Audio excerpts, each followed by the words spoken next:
itu sekitar 1 bulanan ya, karena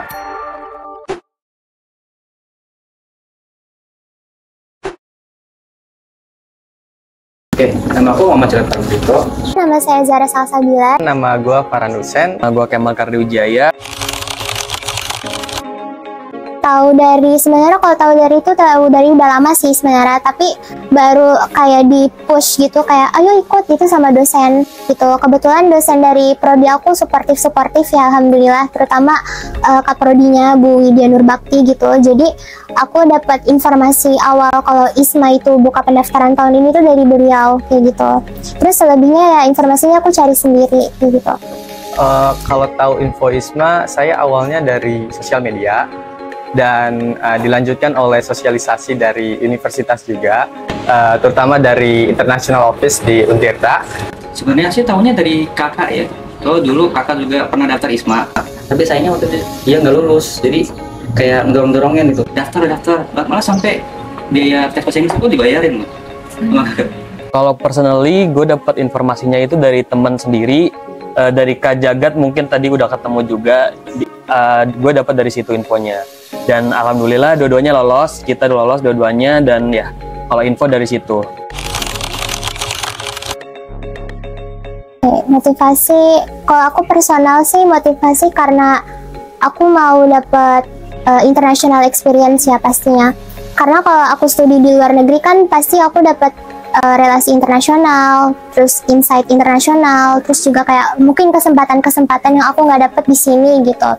Terus juga motivasi lainnya ya karena aku mau mengharumkan nama Untirta seperti itu, terutama vokasi FEB gitu, D3 Manajemen Pemasaran, dan juga seperti yang tujuan award-award di ISMA lain ya, kita harus merepresentasikan budaya Indonesia kayak gitu. Jadi itu juga jadi salah satu motivasi aku mau merepresentasikan budaya Indonesia di Taiwan, terutama Banten sebagai hometown aku sendiri gitu.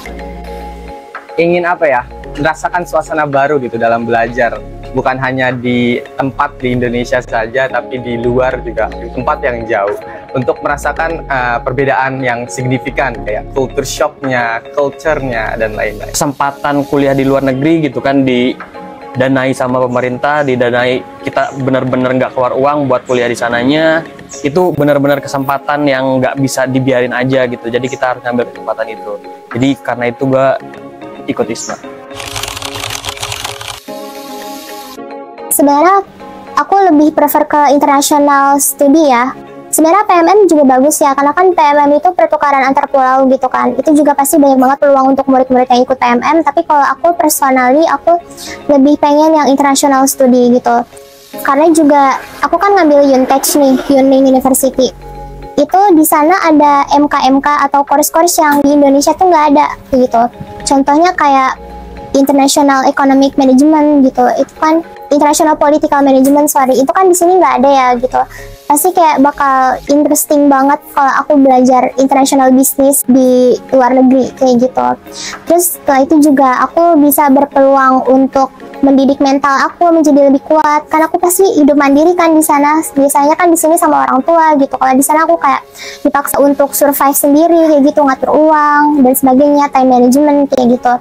Terus yang terakhir, aku dapat peluang kesempatan untuk bisa industri project di sana di Taiwan gitu. Dan juga bisa aja aku dapat kesempatan magang juga. Jadi aku sebagai anak vokasi itu bakal jadi chance yang bagus kan untuk aku, karena aku juga require magang di semester 5 atau semester 6 kayak gitu. Jadi ya bakal bagus banget sih kalau aku bisa punya pengalaman industri di luar negeri kayak gitu. Alasan utama sih karena ISMA lebih awal sih daripada PMM. Jadi saya mencoba untuk daftar ISMA, dan misal pun saya gagal daftar ISMA, saya emang berniat untuk daftar PMM. Tentunya kalau PMM kan masih satu negara ya, kalau ISMA beda negara. Tentu aja hal yang didapat pasti akan beda, dan kayak kulturnya beda banget gitu. Kalau cuma beda pulau kan kayak masih banyak yang sama lah. Kalau beda negara kan jauh banget bedanya, jadi pengen ngerasain aja sih, biar bisa apa ya, biar jadi lebih adaptif aja. Karena kalau ISMA kan experience-nya pasti jauh lebih berbeda ya daripada yang kita punya sekarang. Kalau PMM kan masih di sekitar kita juga, masih di Indonesia juga walaupun ke luar pulau. Kalau IISMA kan benar-benar dari ke luar negeri, jadi benar-benar culture-nya beda sama kita, adatnya beda sama kita, mungkin pembelajarannya juga beda sama kita. Jadi itu tuh bakalan menjadi experience yang penting banget di hidup ini. Jadi itu alasan gue milih IISMA daripada PMM. Kalau persiapan kayaknya nggak lama sih ya, paling lamanya tes buat bahasa Inggrisnya. Kalau itu bisa dari jauh-jauh hari, dari setahun sebelumnya, dari berapa tahun juga bisa. Tapi kalau untuk IISMA sendiri mungkin sebulan 2 bulan kan. Kalau waktunya itu sekitar 1 bulanan ya, karena sebelum mendaftar saya sudah mempersiapkan kayak paspor dan juga tes bahasa Inggris. Jadi persiapan selanjutnya ya cuma mendapatkan izin dari UNIF dan juga mendapatkan surat rekomendasi dan lain-lain sih. Kalau itu sih 2 bulan ya, aku termasuk persiapannya mepet sih, karena kan wardi-wardi lain pasti ada yang nyiapin tuh 6 bulan sebelumnya gitu kan, 1 tahun sebelumnya. Karena emang aku awalnya gak niat sebenarnya mau ikut IISMA kayak gitu, tapi pas tahu dari dosen dari Bu Ida IISMA mau buka tahun ini, terus aku mikir-mikir lagi, kayaknya aku emang harus ikut, harus coba kayak gitu kan. Jadi sekitar 2 bulan sih. Jadi 1 bulan itu aku dedikasikan untuk esai, terus habis itu sama EPT atau English Proficiency Test, itu kayak tes bahasa Inggrisnya, sama 1 bulannya lagi baru dokumen-dokumen kayak letter of statement, terus surat rekomendasi kayak gitu. Untuk Untrita sendiri sih kayak international office-nya, terus dosen-dosennya semua suportif banget gitu. Jadi emang nggak perlu nunggu waktu lama gitu kan untuk dokumen-dokumen kayak gitu. Itu kira-kira 1,5 bulan untuk nyiapin berkas, English Proficiency Test juga, itu kira-kira 1,5 bulan. Sama esai ya, 1,5 bulan.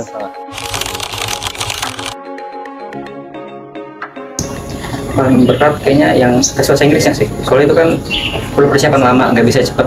Jadi ya itu paling susah. Sebenarnya yang paling sulit itu esai sih, esai sama English Proficiency, karena esai itu aku berpuluh-puluh kali dikoreksi gitu. Jadi kenapa bisa berpuluh-puluh kali? Karena sebelumnya kan aku bikin esai itu dari sebulan sebelum IISMA itu buka submit kan, buka pendaftaran di administrasi.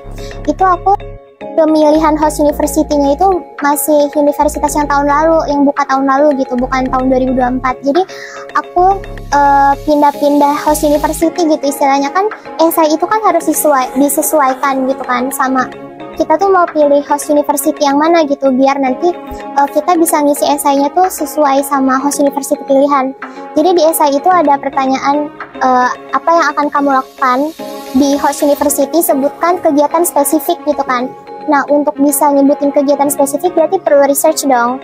Nah, karena aku pemilihan host university itu ganti-ganti, karena IISMA juga baru update-nya pas hari ke-1 pembukaan administrasi, jadi aku ganti lagi, dan aku juga ngelakuin research lagi gitu kan.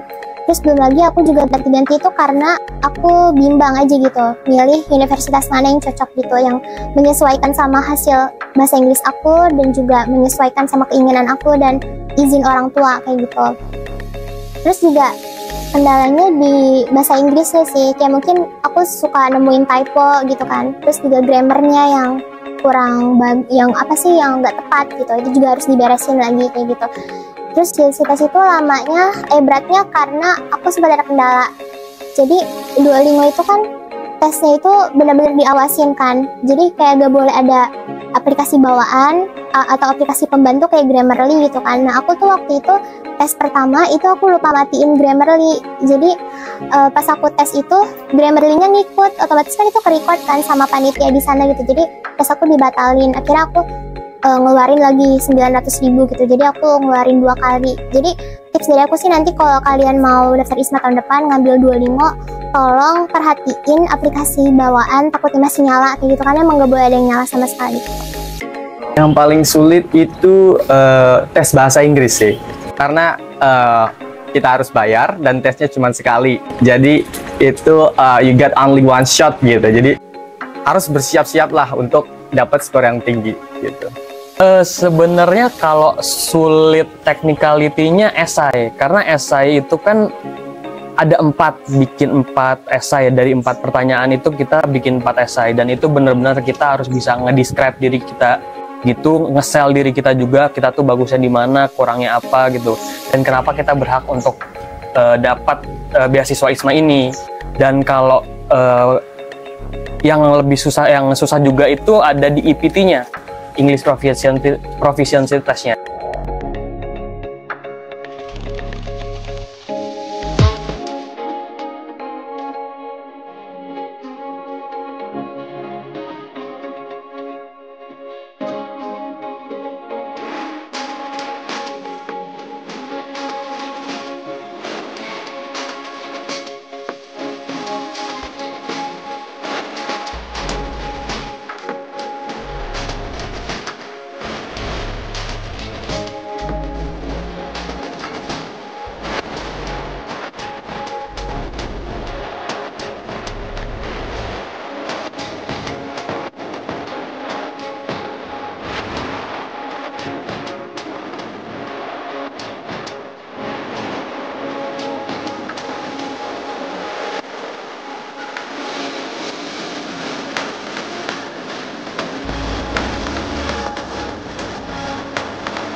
Siapa cakap, dia dapat.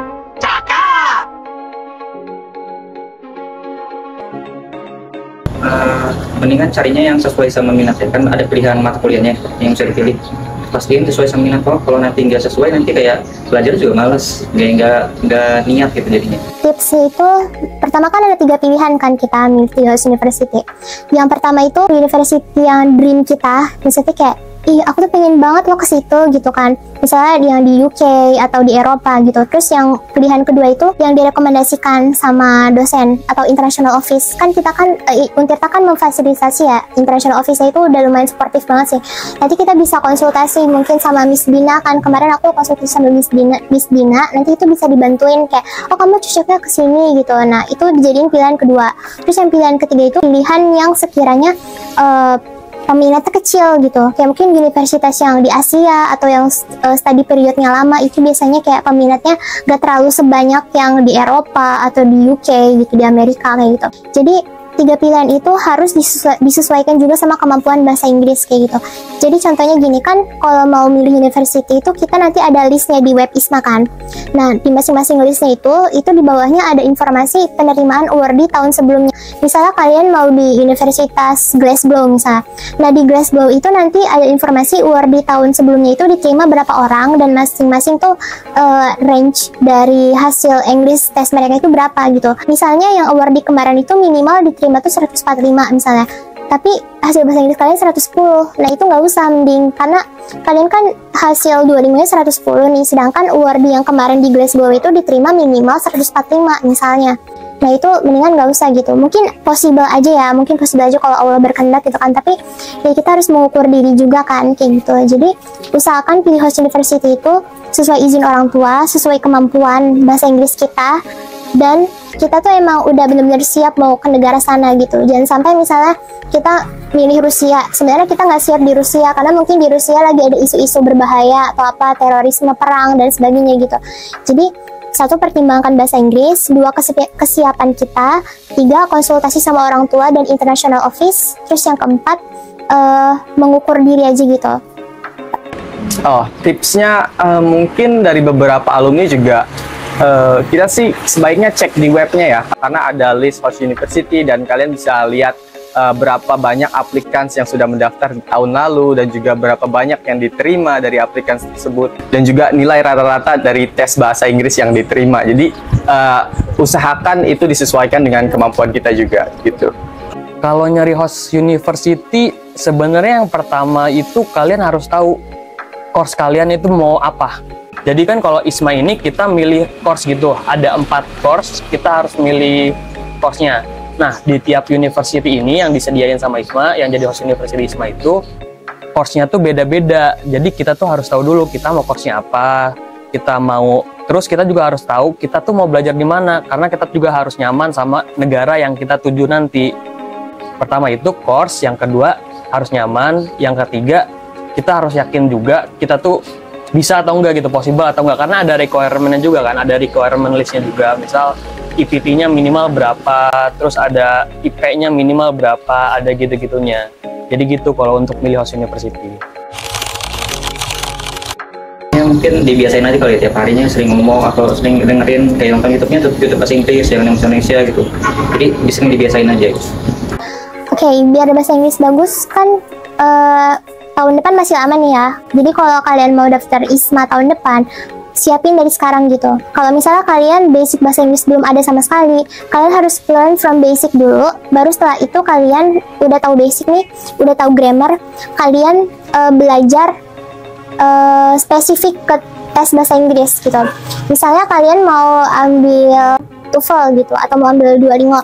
Jadi setelah belajar bahasa Inggris basic, kalian belajar yang spesifik tesnya itu. Jadi belajar Duolingo-nya kayak gitu. Jangan kayak malah belajar yang lain, kayak cuma belajar grammar lah, apalah gitu. Jadi usahain belajar bahasa Inggris itu spesifik sama tes bahasa Inggris yang mau kita ambil kayak gitu. Kalau aku kan Duolingo nih. Nah, makanya aku belajar spesifik Duolingo kayak gitu. Karena walaupun kita bisa bahasa Inggris dari kecil misalnya, tapi kita kayak belum tahu sistemnya Duolingo itu kayak gimana, itu percuma. Jadi jangan mentang-mentang kayak kita bisa bahasa Inggris dari kecil terus kayak nggak belajar gitu kan, itu salah sih. Karena kita juga harus tetap memperhatikan kayak tipe soal di Duolingo tuh ada apa aja gitu, terus cara menjawabnya gimana, strateginya gimana kayak gitu. Tipsnya sih ya mungkin bisa belajar dari YouTube, dari sosial media. Namun kan kalau saya sendiri latihan untuk melaksanakan tes bahasa Inggris itu melalui Duolingo. Jadi saya menggunakan aplikasi Duolingo dan juga tesnya kebetulan di Duolingo juga. Jadi begitulah. Kalau bahasa Inggris ya, aku nggak pernah belajar dari guru atau dari les gitu sih sebenarnya. Belajar dari nonton film atau ngedengerin musik atau mungkin baca buku. Kalau gue personally, gue lebih banyak belajar bahasa Inggris itu dari situ. Tesnya sendiri paling belajarnya dari yang channel-channel di YouTube sih, mungkin channel-channel yang practicing buat speakingnya di IELTS segala macam. Dan karena gue juga anak edisi English Debating Club, jadi sering juga untuk speakingnya, untuk debatnya. Jadi udah lumayan lancar gitu. Kalau buat esai gimana ya, susah juga sih ngejelasinnya, tapi intinya ada metode namanya STAR method, itu bisa digunakan emang situation, task, action, and result. Jadi itu buat jadi rangkanya aja, tapi kalau untuk isinya itu emang personal ke diri masing-masing gitu. Kayak nggak bisa disamain semuanya harus kayak gini, harus kayak gitu, jadi kejualin sama dirinya masing-masing.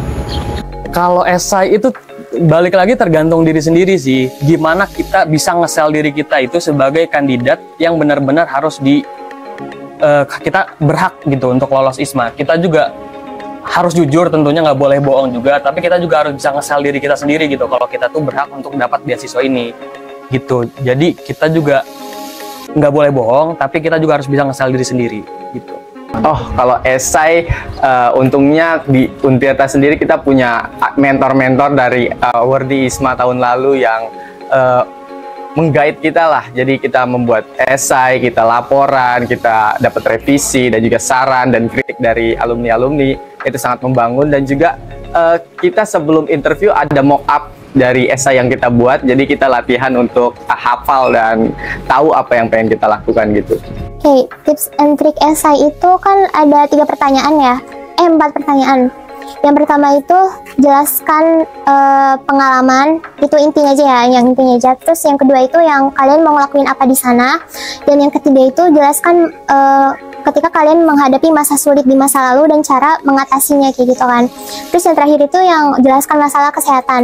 Nah, aku mau fokus ke 3 ini. Jadi inti dari semua 3 ini tuh kita harus ngejelasin satu, situasi apa yang kita hadapi pada saat itu. Terus yang kedua, skill apa yang kita pakai untuk menghadapi situasi tersebut, dan yang ketiga hasilnya apa dari kita mengatasi hal tersebut gitu kan. Dan usahakan kita tuh pilih, misalnya yang essay nomor 1 nih, kita harus jelasin kita tuh pernah sukses apa kan di masa lalu. Usahain kita tuh ngejelasin skill atau kesuksesan yang related atau berhubungan sama ISMA. ISMA kan studi di luar negeri nih. Kalau bisa kita kayak ngejelasin prestasi yang mungkin menjelaskan kalau kita nih teamworknya bagus, atau misalnya kalau kita nih bisa hidup mandiri, kalau kita nih bisa beradaptasi kayak gitu, atau kita nih bisa bahasa Inggris kayak gitu. Jadi usahakan skill-skill atau cerita-cerita atau prestasi yang kita ceritakan itu related ke ISMA kayak gitu. Terus setelah itu juga STAR method sih, itu penting banget. STAR itu kayak situation, T-nya itu task, A-nya itu action, dan R-nya itu result, seperti yang aku jelaskan tadi. Jadi harus runtut dan terstruktur kayak gitu. Terus untuk essay yang kedua itu jelaskan hal apa yang spesifik yang kita mau lakukan di host university. Itu yang seperti aku bilang sebelumnya ya, kita harus research kayak gitu. Kita harus research di host university, tujuan kita tuh ada apa aja, ada organisasi apa, terus kita mau ngelakuin apa di sana gitu kan. Kalau aku kemarin hal sesimpel aku pengen ikut barbekyuan aja itu udah ngebantu banget. Kenapa? Karena kan kita harus ngejelasin nih spesifiknya kita di sana mau ngapain, buat kita bisa berhubungan sama orang di sekitar sana gitu kan, biar kita bisa bersosialisasi di sana, terus membawa budaya kita Indonesia ke sana gitu. Aku bilang aku di Taiwan mau ikut barbecue party biar aku bisa connect sama orang-orang Taiwan kayak gitu. Dan itu juga hal sekecil dan sesepele itu bisa kalian masukin ke esai kayak gitu, karena kan harus spesifik kan. Terus kalian bisa lengkapin lagi kayak mau ikut organisasi gitu kan, atau kalian mau pakai batik Banten di sana gitu kan, atau kalian mau masak rendang kayak gitu. Jadi harus spesifik, sesuatu yang bisa mewakili Indonesia, mewakili diri kalian sendiri, dan bisa useful ke akademik kalian dan hubungan sosial kayak gitu. Kalau interview, sebisa mungkin beberapa hari sebelumnya mungkin ada yang mock interview gitu, jadi latihan interview sama alumni atau sama siapa aja bebas, biar kita tuh nggak kaget. Soalnya kebetulan saya juga 2 hari sebelumnya tuh udah ngelakuin mock interview, jadi kayak pas interviewnya kayak jadi lancar gitu, malah kayak ngobrol sama interviewnya, jadi nggak kaget sama sekali gitu. Jadi dibiasain aja, kalau bisa latihan sama siapa aja, nggak harus sama yang alumni, mau sama teman sendiri kayak boleh gitu. Kalau interview sendiri itu yang penting tuh kalian harus sopan, itu pasti harus sopan. Yang kedua harus bahasa Inggris, nggak boleh bahasa Indonesia karena yang nanyanya juga bahasa Inggris.